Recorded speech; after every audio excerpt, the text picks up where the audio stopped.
Pupunta na tayo ngayon sa City Hall para makita si Councilor.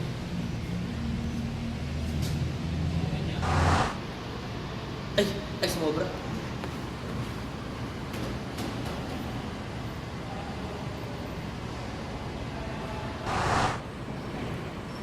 Yun, tama na.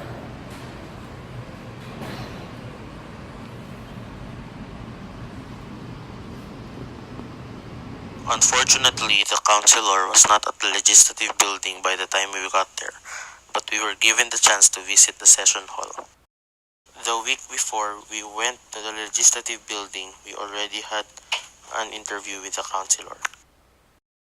Is your name?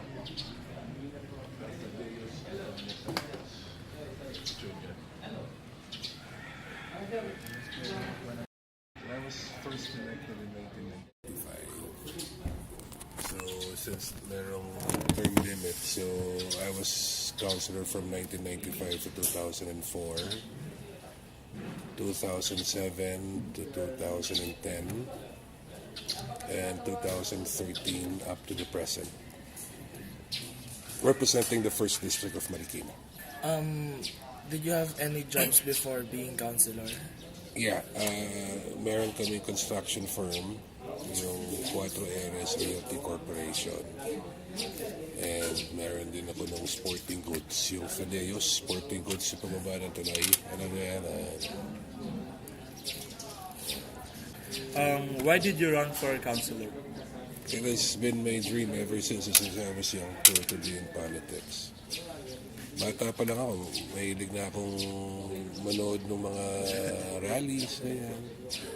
And I finished political science kasi in college. So, yung talagang ang liling ko talaga is really go to public service. Nag-graduate ako in 1994. So, I should have run 1992 pero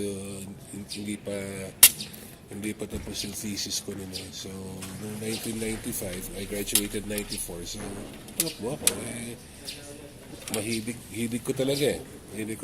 And ang feeling ko, I can be of help to the people of Marikina considering, halimbawa, din yung tinapos ko sa koleyo. And mas ano kasi, parang mas makakatulong ka if you're actually inside the political arena rather than kumbaga trying to help from the outside. How do you manage to be the chairman of the Committee on Rules and Codification of Laws? No, in the previous previous councils, I used to be chair of the Committee on Rules and Codification of Laws. Kasi that that chairmanship comes with the being the majority floor leader. So if you're the majority floor leader, it follows that you chair the Committee on Rules. Right now, I chair the Committee on Ways and Means and the Committee on Disaster Preparedness. Tapos, vice chair ako ng Committee on Zoning, ng Committee on Appropriations, and some other committees na nakalimutan ko na. Pero ang chairmanship ko is yung Ways and Means. Ang Ways and Means kasi is parang you try to draft measures, anything that has to do with taxation, kumbaga falls under the Committee on Ways and Means. Halimbawa, increase on taxes to be imposed by the city has to go through the committee for study. So, ano po yung mga projects na parang hined niyo parang Basically, wala namang masyadong rito sa council except that we legislate laws. No? Kumbaga parang yung for the city, hindi namang executive na meron kang isang proyekto na pwede mong gawin, di ba? Dito kasi, kumbaga, halimbawa, if my focus is, halimbawa, to make sure that the city is financially viable, then dun magpo-focus ang to make sure na okay yung pananalapi, halimbawa ng city.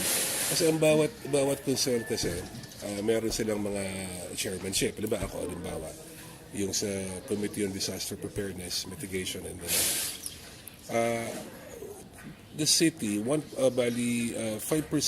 ng total budget of the city, which is 2.2 billion, 5% is automatically allotted for disaster preparedness.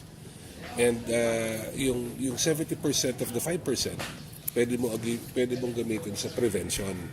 Tapos yung 30% of the 5% for quick response. So yun basically ang So what we do for prevention, halimbawa, Marikina, flood prone to. So ginagawa namin, syempre pagpaayos ng mga drainage, kuha ng mga pagbili, pag-procure ng mga equipments na magagamit para diyan paglilinis ng mga canals natin para hindi sila maging clogged kasi primarily nagiging cost ng pagbaha dito sa atin. At saka to inform the public, yung mga things that they should do kung halimbawang magkaroon ng unforeseen na mga disaster na tumama sa atin. So,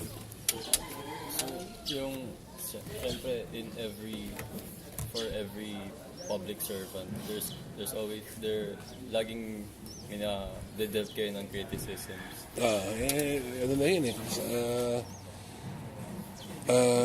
Wala ka nang magagawa. You just have to learn to deal with that, diba? Kasi you cannot naman halimbawa you cannot force everyone to like you. Ang ano ko dyan is as long as majority gusto ka it's impossible for you to get the support of everyone. Even if you're doing good things. Diba, just the fact na unang-una, if you don't belong to the same political party, even if you're doing something good, ayawan nila. Just for the sake na may masabi. Diba? So long as you still get the support of the majority, for me, that's the thing that matters. Diba? Yung tao na tumutulong sa'yo, na tumutulong para malagay ka dyan sa pwesto mo ngayon. Diba? You'll never get there if you do not have the support of the majority. But it's really impossible to get yung support of all Mariqueños. Kahit naman saan siguro laging merong mga opposition. And you just have to learn to deal with the opposition. Specific issues or problems that you continue to solve up until now? Well, it's ano naman yan eh. It's a continuing process eh. Halimbawa, yung problema nga ng Marikina sa baha, even if you do some preventive measures, you can prevent flooding from happening eh. Diba? That is really the dream of the mayor and the congressman, Bayani Fernando, to make Marikina flood-free by doing infra projects. Diba? Pero that will take time. You cannot solve that problem overnight. Eh? So isa yun. So last question po. As a youth and a citizen of the PH, what do you think should be your community participation and how? I do not think. Ba yun? I do not think na I will still qualify as a youth. As a youth? Ang youth kasi is 40 and below. So sorry. Anyway, so.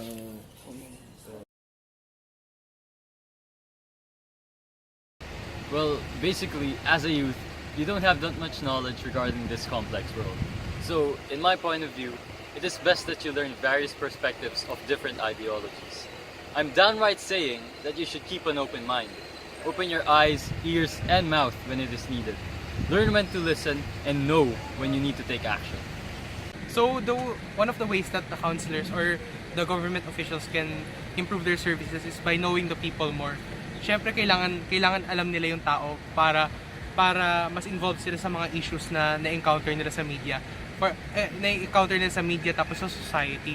So, yung kailangan lang nila alalahanin, mag-keep in touch sila with the people around them in order to maintain a sustainable environment within the society. Political decisions make laws that affect people's lives.